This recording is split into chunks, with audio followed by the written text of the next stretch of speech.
What's up, everybody, and welcome back to the channel. So today we're gonna knock out another quick, easy little project, and just so happens to be an ID badge holder. So this was my original one that I kind of used for a little bit, and I decided I wanted to make another one and add a business card holder on the back, so you can keep a couple cards. And this is the, I guess, version 2, or I don't know, whatever you want to call it. Has a little spot to hold business cards if you carry them at work. Can basically put an ID in there. Multiple, I usually have 2 in there just for different places I go. Locks in so you don't have to worry about them falling out. This is the original pattern I started with, and then I ended up getting on Illustrator and kind of designed it and got it digitized just so can make more, print stuff out. And this is another, I guess, useful thing you can do with it is make like luggage tag holders. So instead of cutting out this whole thing, don't cut there, and then this basically becomes a flap, and you can use it as a luggage tag as well. So today we're going to be working with a little piece of Horween Dublin. I think this is the English tan color. I don't remember. If you know what color it is, you can let me know in the comments and correct me. But as usual, let's get some measurements knocked out. So for starters, on a width, it is roughly 2 13/16, give or take. And then 4 3/8 is an overall, like a general size. And then you can figure out, how far down you want to cut just to make those angles, stuff like that. So let's get into it. Before we get started, definitely make sure you snap your blade off and start with a fresh edge, just to make cutting a little bit easier.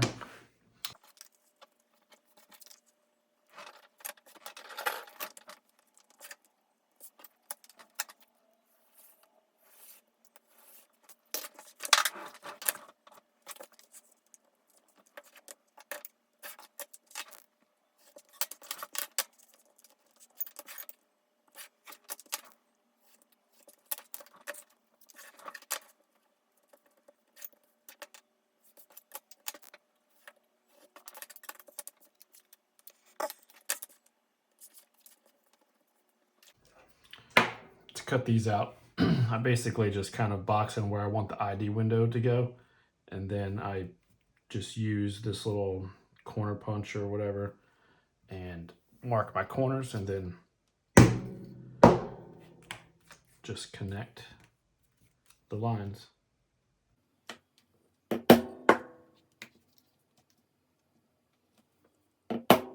I'm not going all the way through. I'm just basically just marking where I want it to go, and then I'll move over to my actual punch pad to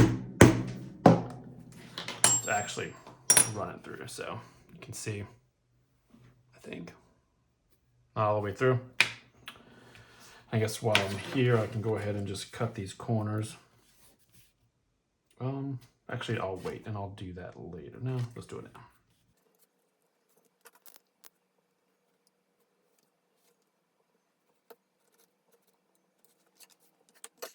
And on this one, just in case I have a difference in angles, but I don't think I do, but just to be on the safe side, I'll flip this one over. So that way, whenever they're glued together, it should be the same, even if they are slightly off. If you guys are interested in the pattern, let me know in the comments, and I'll try to figure out, I guess, what the best way would be to distribute it and get it out. Not really sure what would the easiest way would be, but like I said, just let me know in the comments and we'll try to get something figured out. I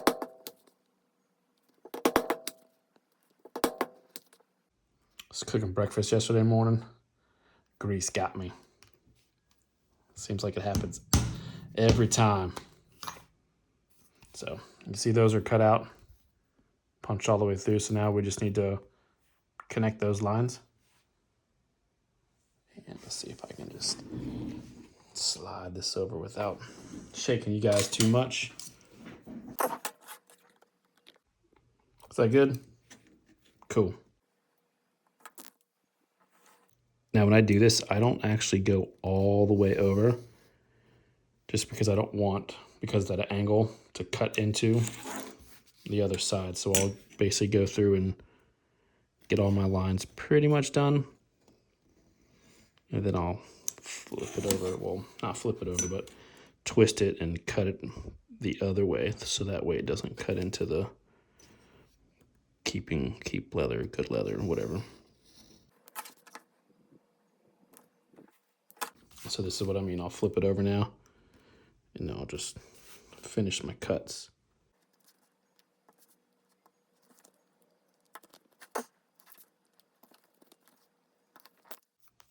Cut up.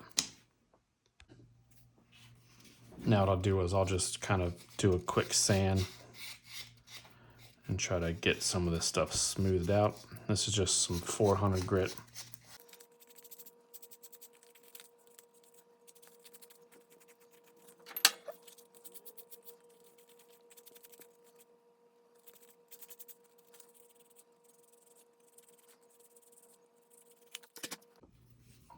Now we'll go through and hit this with the edge bow. This is number 1, Palo Santo.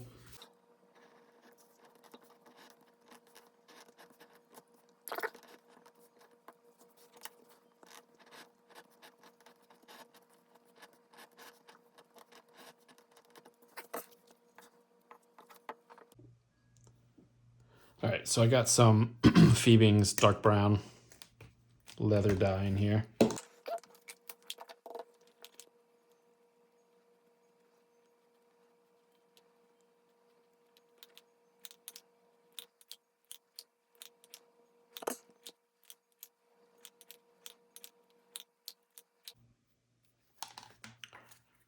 If you're wondering where to find these, all of the major leathercraft stores carry some version of these.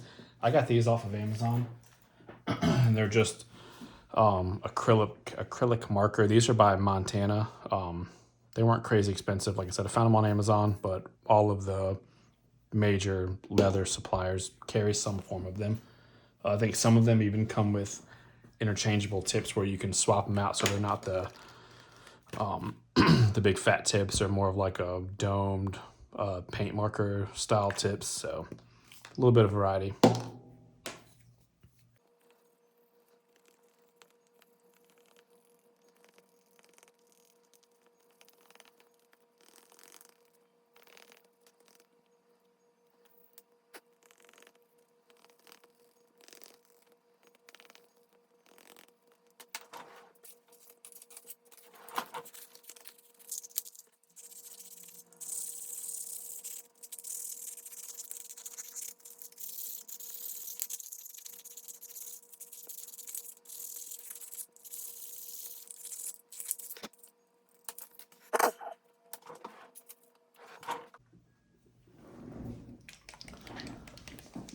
This is just a 50-50 mix of Tokonol and water. It makes it easier to come out of these little needle tip applicators.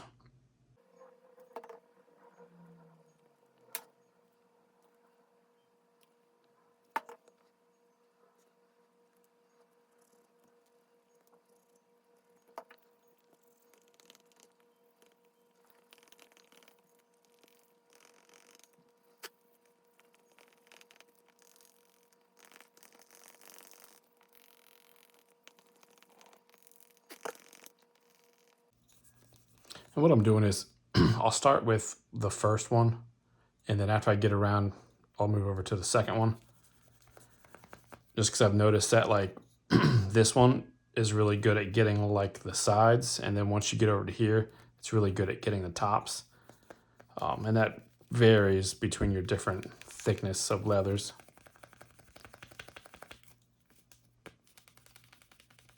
And I want to say this is 4 to 5 ounce.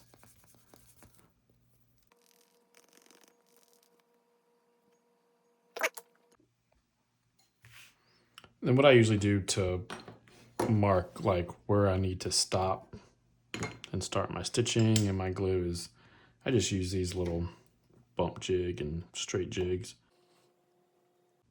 Get an idea of where all my stitching is going to be.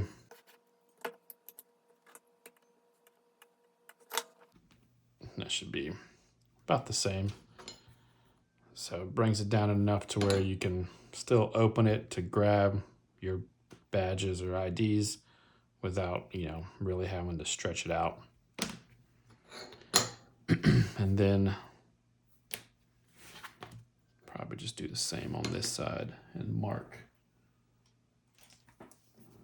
so I know where to run my glue to.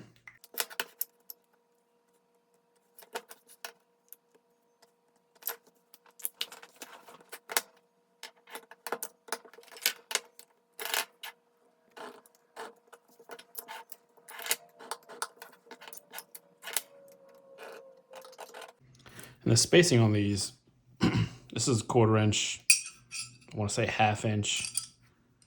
I think this is 1 inch wide. So they're pretty cool. I've had good luck with them. I know some people don't really see the point in those Mascon and ZB bump jigs, but like I said, I've had good luck with them. They do, like anything else, every tool has its use and its place, and I actually use them quite a bit just for lining stuff up, doing quick measurements like this, so that I can get a nice, straight glue line. Or if you're trying to space something out a certain amount.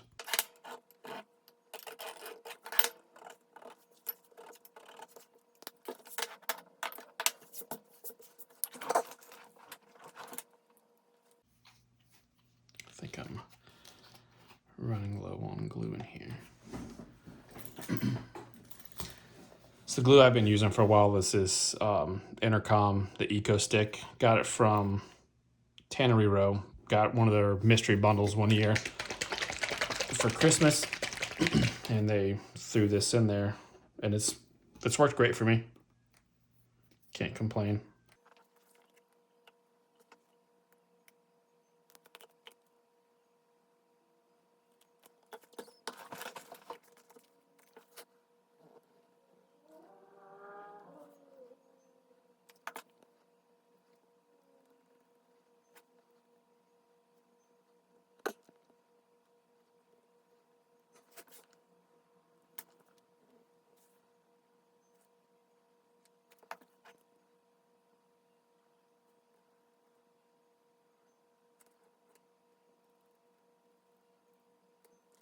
I'll just let that dry for a second and set up, and then we'll be able to stick it together. All right, so this should be good to go.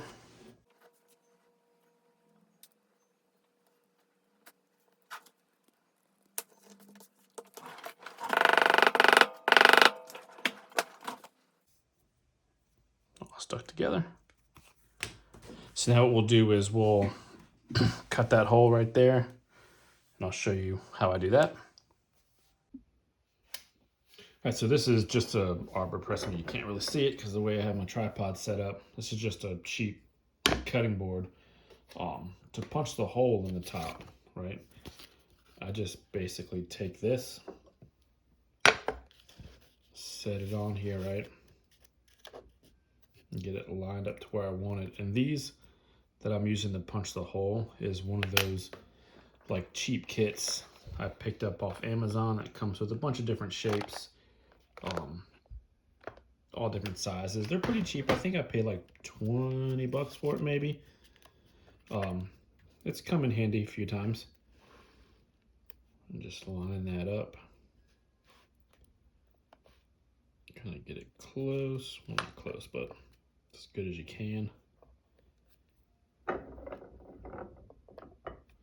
Then push that down. Make sure everything looks good.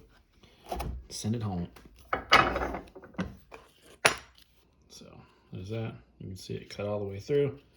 And always wait to do it once I have it glued up, just so I can make sure that the holes actually line up on both sides, right? So see, that's done. And then everybody's favorite part. Let's go ahead and set our stamp on here. Another good thing for these squares is using them to line stuff up.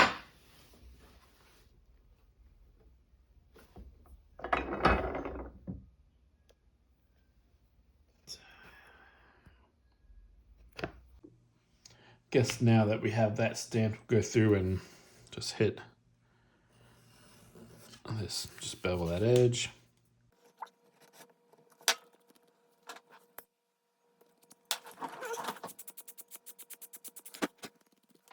There's a bunch of fuzzies on there. I'll just sometimes, like I said, I'll take my lighter and just try to singe those back. I don't know if it, to me, it seems like it helps when you're burnishing, so you don't have all those random strings.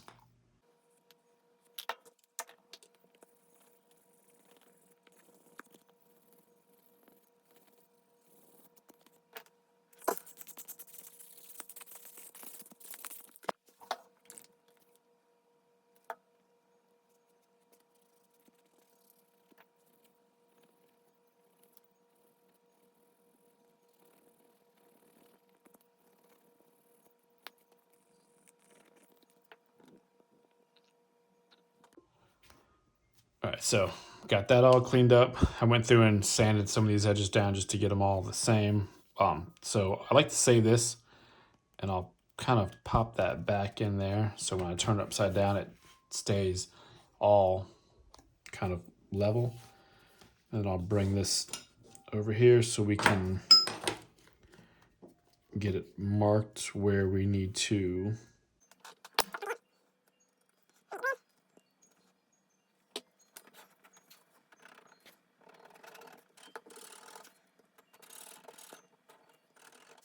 And I always, instead of going straight, always hit these corners because I don't want to put glue in there. And at the end, I'm going to clip them and make it a radius. So always want to make sure I have glue in there.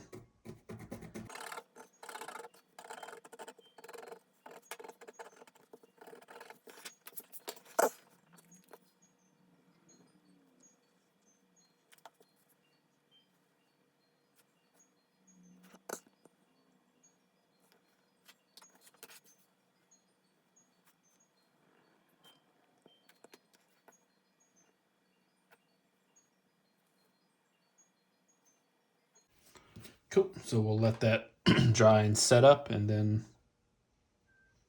put it together. All right, let's get these things put together. It should be nice and tacked up and ready.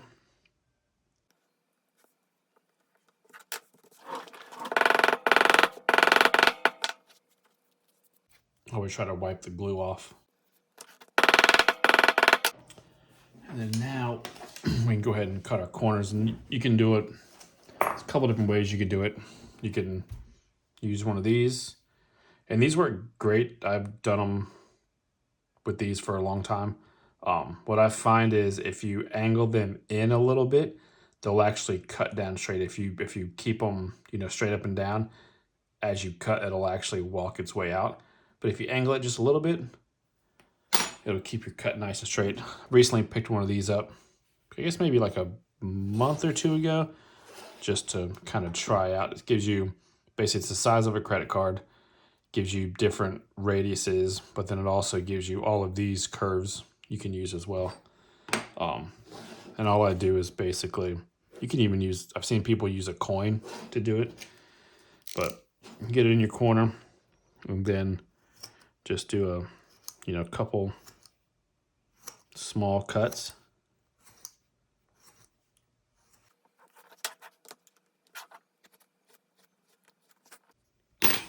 Just like that. If you guys ever have any questions about any of the stuff I use, be sure to drop me a line in the comments, or you can send me a DM on Instagram or Facebook. I'll be sure to answer those. But yeah, so now we just need to mark our stitch line, get it stitched up. Probably clean up these edges real quick before I do that. So, all right, so now we'll go ahead and use our beveler, bevel these edges.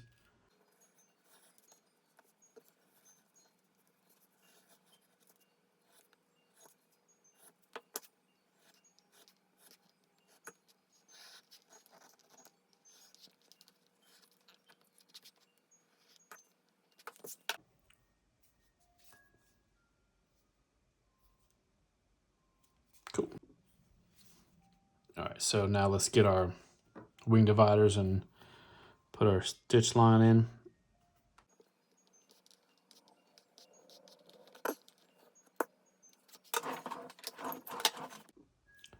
All right. So one thing I usually try to do is, it's never exactly perfect, but I usually try to basically have it to where that tooth falls over the pocket, and then mark, and then I do the same thing on this side. Usually it comes out pretty close.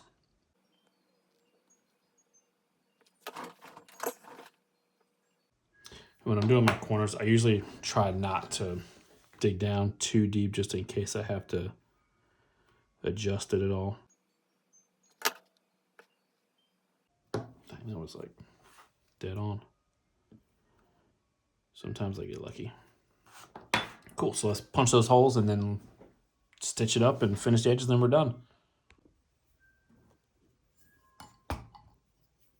Let's see if I can do this without my hand. Well, I guess I can't really do it without my hand being in the way the whole time.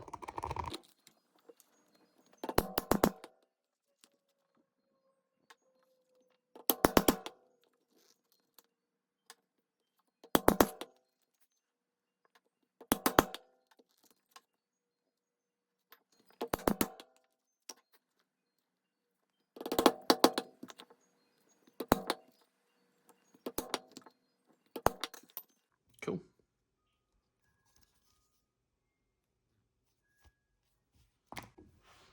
And just before I forget, probably could have done this like in the beginning, but sometimes I forget.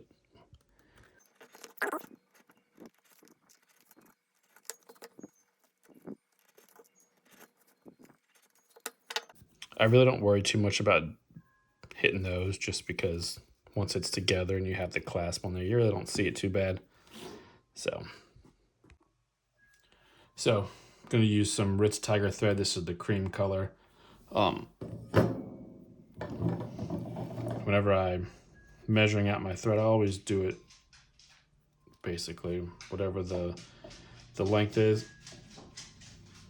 and then I do it 4 times.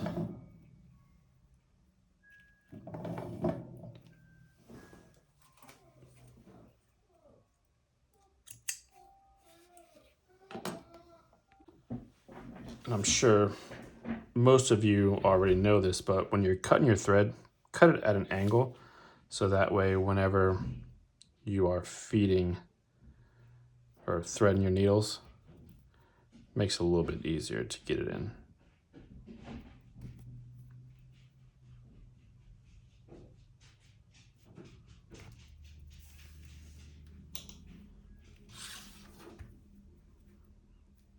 Let's see, that one doesn't have too much of an angle on it, but even just a little bit helps.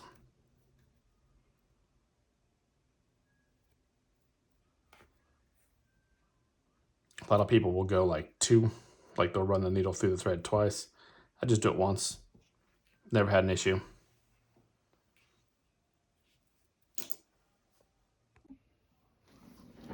All right, so I like to, again, save this piece for this as well, so I can kind of squeeze it back in there.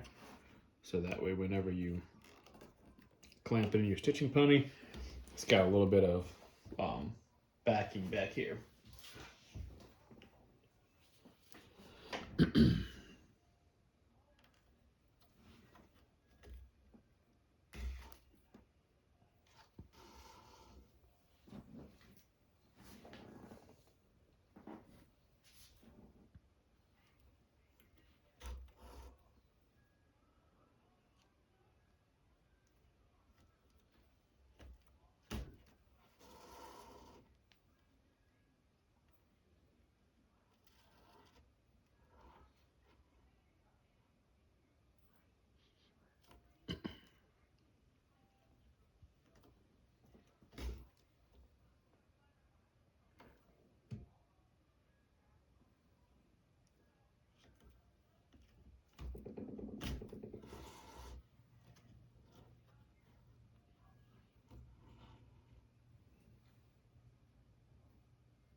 So normally, I see a lot of people do an extra back stitch with this.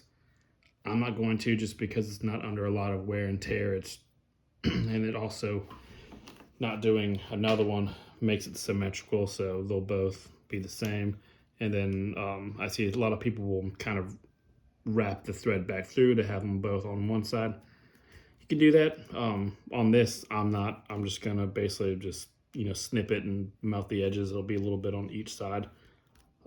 So it's all your preference. You can kind of do it however you want. That's just what I do, or what I'm gonna do on this one.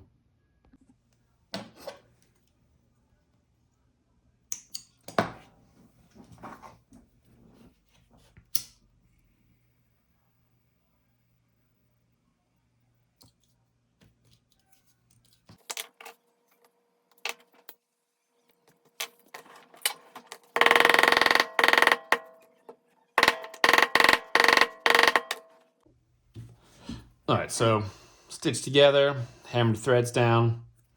Now what we gotta do is do some edge work.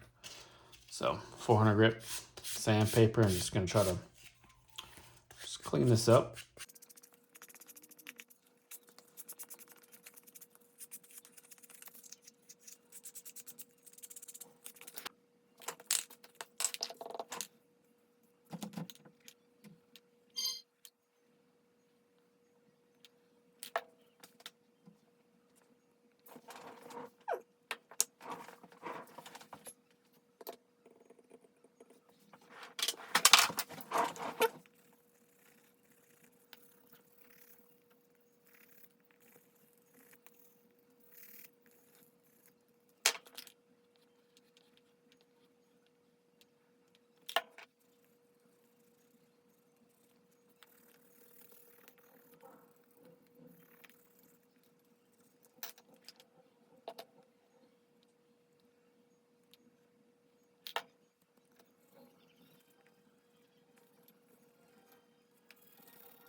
And for these, I'm actually using both of these little grooves to try to get both sides at one time.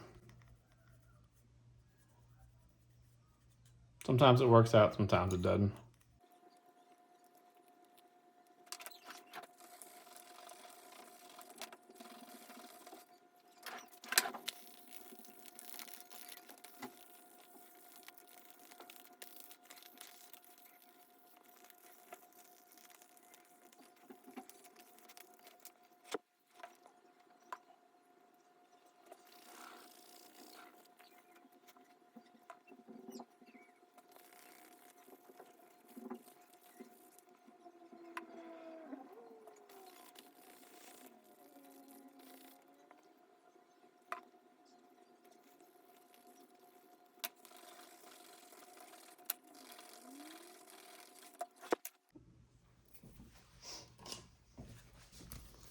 Yeah, we'll just take our bone folder and just make sure these pockets are opened up all the way and these corners don't have any glue stuck in them.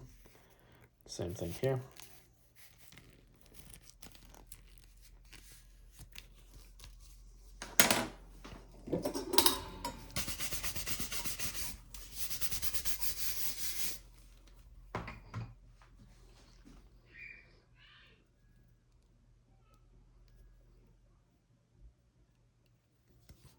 And that's it. All right, moved it up so we can load it up. So we'll grab our little makeshift ID. I don't know if y'all can tell, but I'm an artist.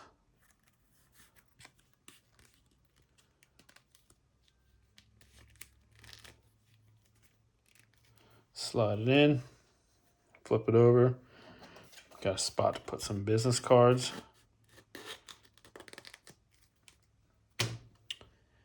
And then got a handy dandy clip. Put on, lock it in. These are cool little gifts. They make good gifts for like teachers or anybody that wears an ID badge every day. Is cool little setup. So once again, thanks everybody for watching and all the new subscribers. If you're new here, please consider subscribing. And if you guys got any comments or things you guys want to see, let me know in the comments. And see you guys on the next one. Thanks for watching.